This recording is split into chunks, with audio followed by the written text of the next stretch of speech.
fenômeno maior da geração da vida. Para que isso aconteça, as unidades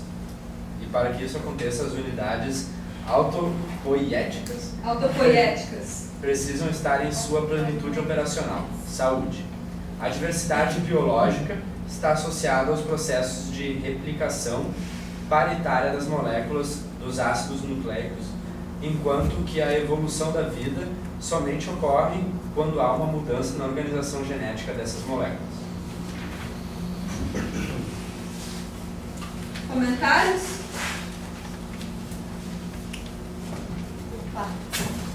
Por partes? Pode começar então.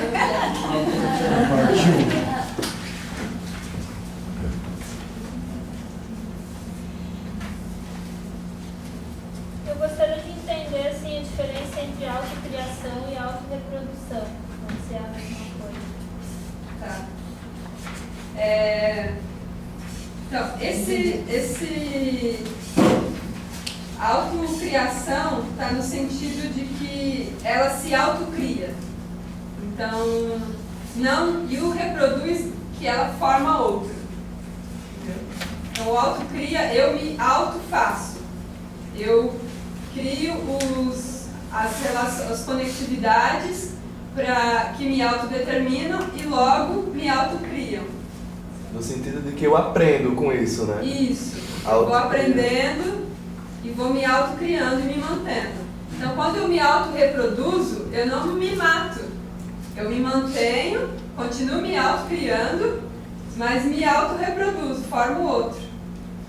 Das condições para o outro se autocriar. Né? E aí o outro começa a se... A partir do momento que ele é vida, que é gerado, ele começa a se autocriar. Essa é a diferença. Que ele se clausura. Ao mesmo tempo te auto-reproduz, o outro também está sendo reproduzido por ti, mas também está se autocriando. A partir do momento que ele se constituiu como uma unidade, ele começa a se autocriar. Você se explica isso nem professor e aluno. Meu Deus, que conectividade, eu não entendi nada. Mas eu... O professor está se autocriando, o aluno está reproduzindo seu conhecimento, por exemplo, nos alunos, mas os alunos estão se autocriando também seu conhecimento a partir do conhecimento que o professor está passando. O professor está se autocriando quando ele é aluno. A partir do momento que ele vira professor, ele está se autoproduzindo. Mas ele continua se autocriando. Mas ele continua Mas ele continua se autocriando. Autorreproduzir também é autocriar-se. Mas autocriar-se não é necessariamente autocriar-se. Mas autocriar-se não necessariamente é autorreproduzir. Peraí, gente, e a galera do vídeo ali também fica É o perdido. ovo e a galinha, né?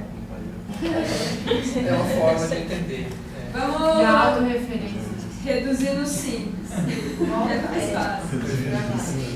Então, a autorreprodução é quando eu gero um novo a partir de mim e tendo o meu eu como molde.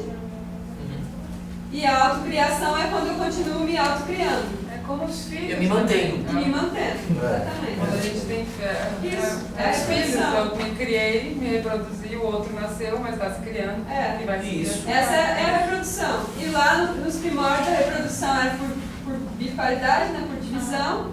Então era perfeitamente igual. Agora já Mais não. ou menos igual. Mas porque o igual não acontece porque as relações com o meio mudam. Uhum. Mas é isso. É a divisão celular. E a autocriação é quando essas células se dividem e elas começam a ser autônomas e se autocriar. Nesse parágrafo tem um conceito aí que é um dos mais instigantes assim, pra gente, que é o do autorreferenciação, da autorreferenciação. Que aí, que eu acho que também, não sei se é mais difícil de entender. Vocês acharam mais difícil de entender a autorreferenciação? Então ele vai falar lá que a autorreferenciação é a relação de reconhecimento estético das estruturas atômicas das moléculas. Então, é a relação de reconhecimento estético entre os processos moleculares e os seus produtos. De tal sorte que nenhum produto é gerado fora dos padrões moleculares necessários e admitidos pela unidade. Então, daquela criação de processos que ela precisou fazer para se autodeterminar, se autoconstituir e tal, ela cria uma relação de processos ali que interagem. Então, esse processo produziu aquele produto que vai responder para o outro ali, que precisa produzir a outra coisa, e aquele ali precisa parar de produzir o outro, e assim vai criando uma teia ali dentro de relações. E essa teia não fica uma bagunça, porque a célula vai reconhecendo padrões nessa teia. E aí, esses padrões, que ele vai falar que são necessários para admitir a unidade, é o reconhecimento desses padrões que ela começa a aprender. Ela começa a perceber, aqui está precisando de oxigênio. Então ela pega uma coisa, ativa algo que vai produzir oxigênio, incorporar oxigênio. Aqui eu preciso de energia. Então ativa o que vai precisar de energia. Só que ativou a produção de energia, vai produzir até quando? Quando a outra cascata ali de eventos falar, agora parou de produzir energia. E essa teia de relações vai constituindo padrões que vai ajudando a célula a se autorregular. E esse reconhecimento de padrões é o que a gente entende como que a célula está aprendendo com o seu funcionamento. Por economia. Exatamente. Para se manter de forma mais fácil. Para se estabelecer de forma mais fácil. E aí nasce essa palavrinha aí que o Daniel gosta muito. Teve um aluno que perguntou, mandaram uma pergunta no e-mail, o que é episteme?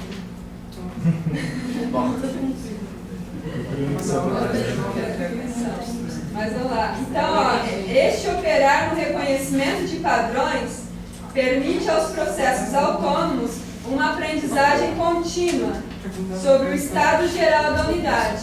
Então, esse reconhecimento de padrão, ela vai utilizando para fazer essa checagem de forma mais rápida. Ao invés de ficar olhando tudo, ela vai lá e olha os padrões.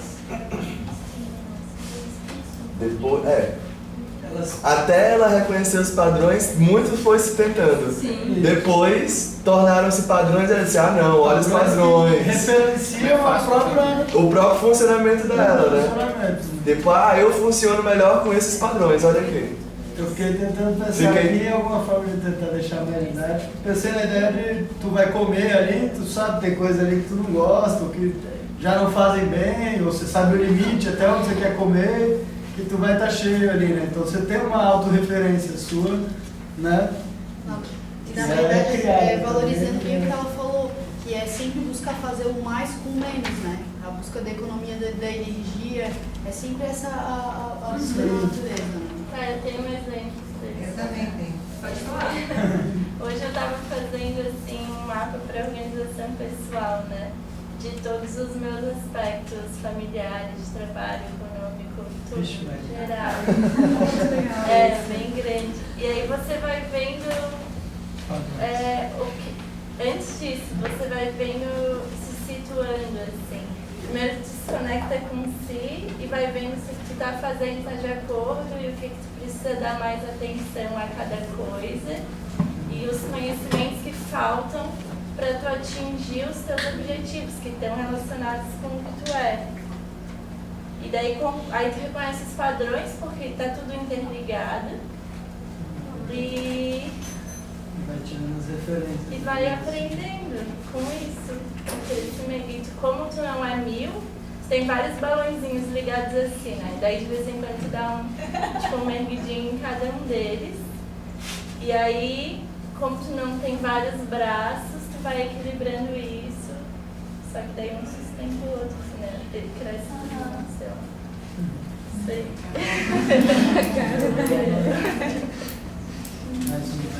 Mais um exemplo de economia.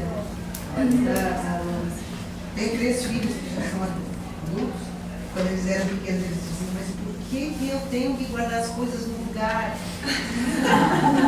Aí quando tu quer, tá lá, tu não precisa nem pensar. Eu vou de olho fechado na gaveta da minha cômoda e pego a blusa que eu quero. Porque tá lá, não preciso me preocupar e procurar. Agora, tu fica 2 horas procurando texto que tu não sabe onde botou. É uma questão de economia. É isso. Eu Isso é mais tenho coisa pra fazer o que eu quero. Então, a gente demora a aprender isso aí. É incrível, né?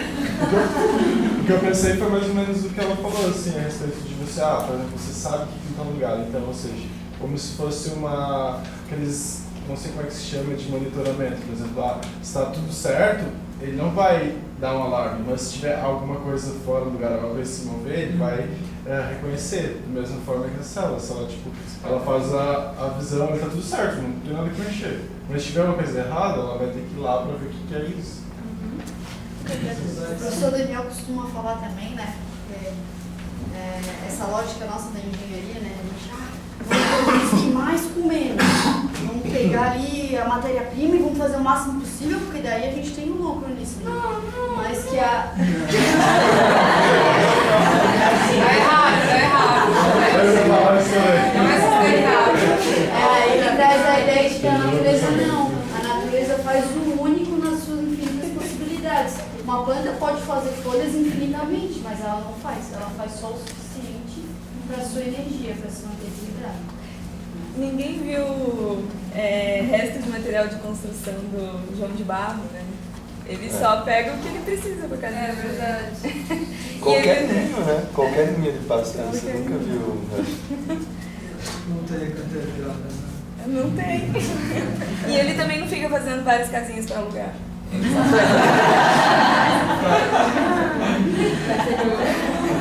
É tudo culpa dos romanos.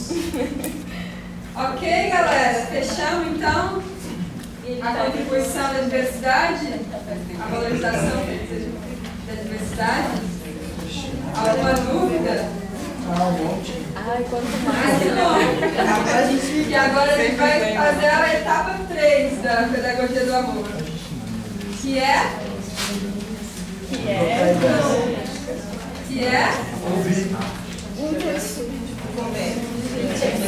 A intersubjetividade. Comer pode ficar à vontade, pode comer a hora que você quiser. É a hora que a gente conversa, né? Que a gente troca.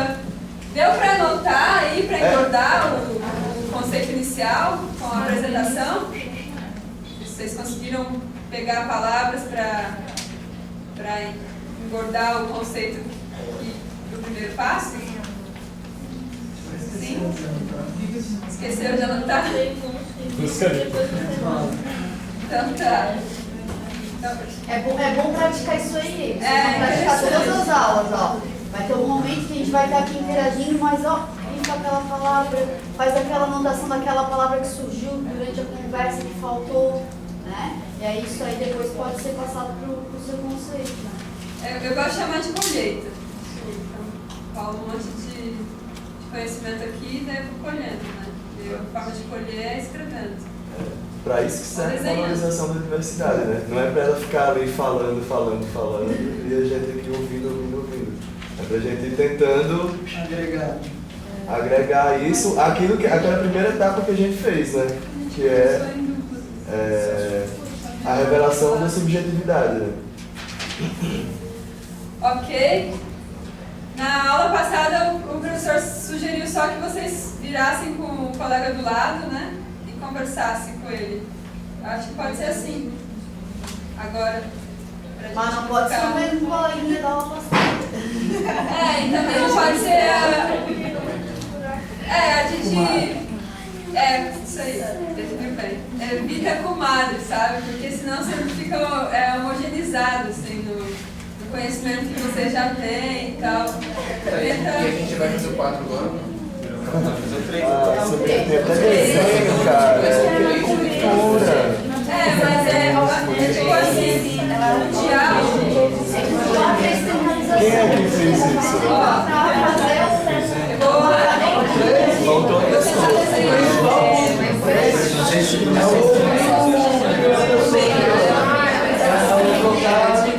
Pessoal, aqui ó.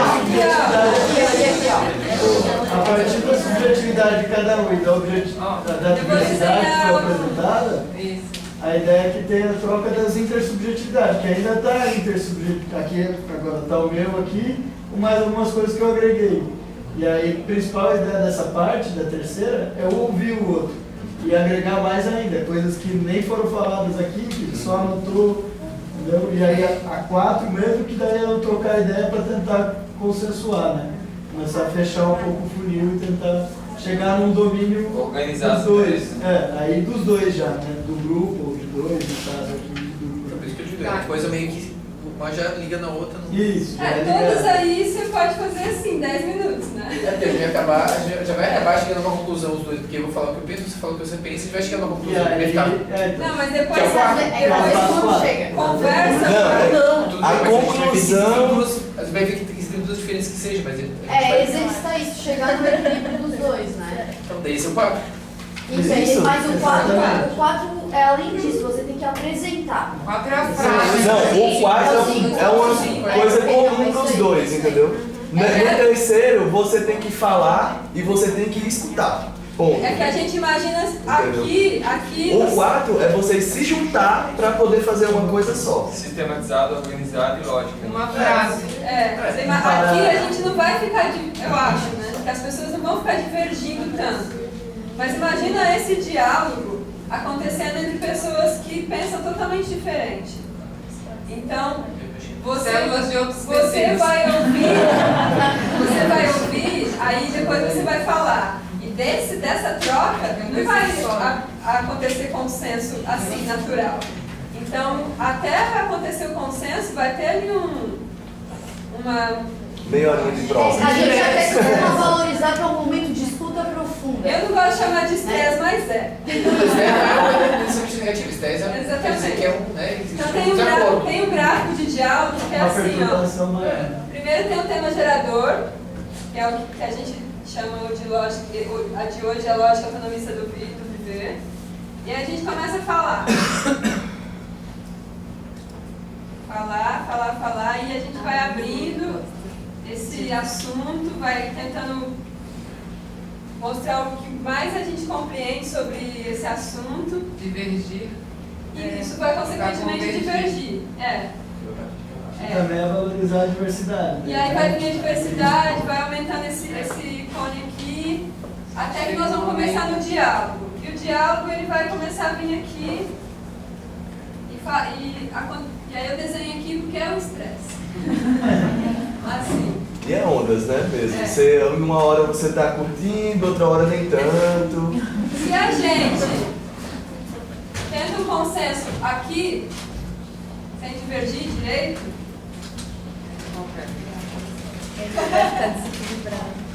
a gente produz mais do mesmo. Produz aquele conhecimento, por isso que é tipo Mari, sabe? Que é aquele que eu vim de casa, que você é meu vizinho, também veio. Aí a gente conversa um pouquinho, sabe aquilo lá que eu te falei aquele dia? Então é aquilo lá, então vamos escrever. E aí perde a oportunidade de trazer todo o que foi apresentado aqui e o que os seus colegas também falaram. Perde a oportunidade de se estressar. Eu acho que como de Discutir. Mas eu não consigo divergir de ninguém sobre esse assunto, porque isso para mim é uma coisa completamente nova. Então só vai consensuar. Eu ser um curso para biólogo. Essa aula é biologia. Então, física, é que essa aula é uma refugia. Mas assim, ó, o mais importante é você entender o seguinte: quando você traz na contribuição da diversidade, é importante que você faça suas próprias construções.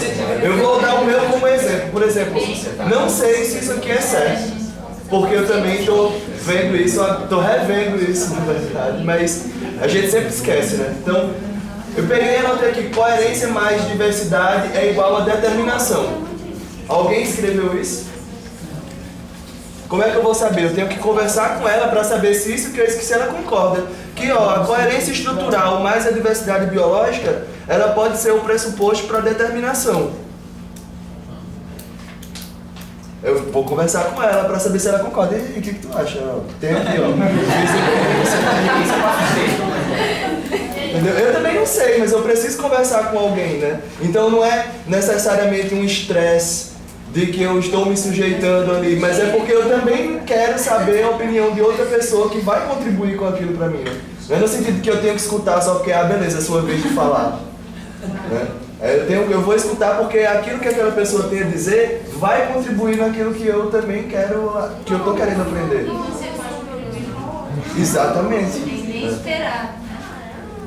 A gente também costuma falar nesse momento, né, que é um momento de escuta profunda, entendeu? Você vai falar, você tem que calar a vozinha que está dentro de você, que é tão difícil às vezes, né? Às vezes, não, eu já estudei isso aqui, não sei o que. Calma, escuta. Vai ser o teu momento, tu vai falar e vai poder contribuir. Mas às vezes tu perde porque tu tá tão preocupado com aquilo que tu vai falar, que às vezes tu perdeu algo que tu pode aprender naquele momento. É que o ouvir é ativo e o escuta é passivo. Isso, então é aquele momento de tentar dar uma calmadinha. Tá bom pra você, calma. E aí depois vocês interagem, conversam para poder construir no momento 4. Tá? Eu acho que é não tentar fazer isso simultaneamente. Valorize o momento da escuta e depois interagir. Tá? É importante isso. Às vezes a gente acha, não, vamos fazer tudo ao mesmo tempo. Não, vamos valorizar a escuta. É muito importante.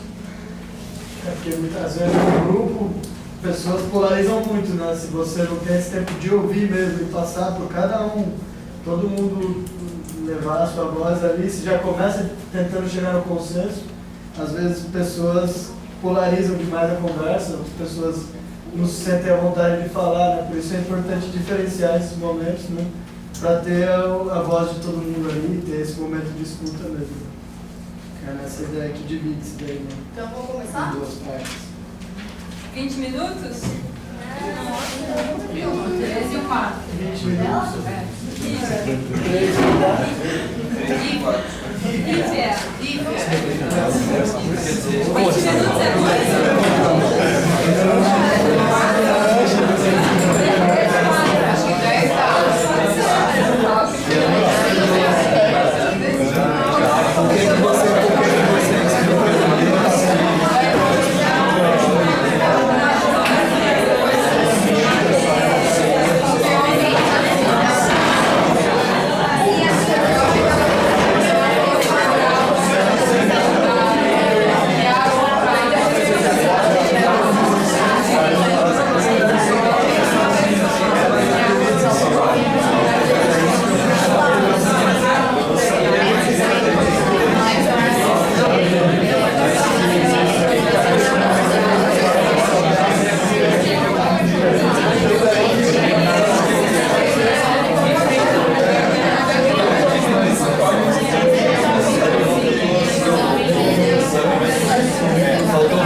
cada função.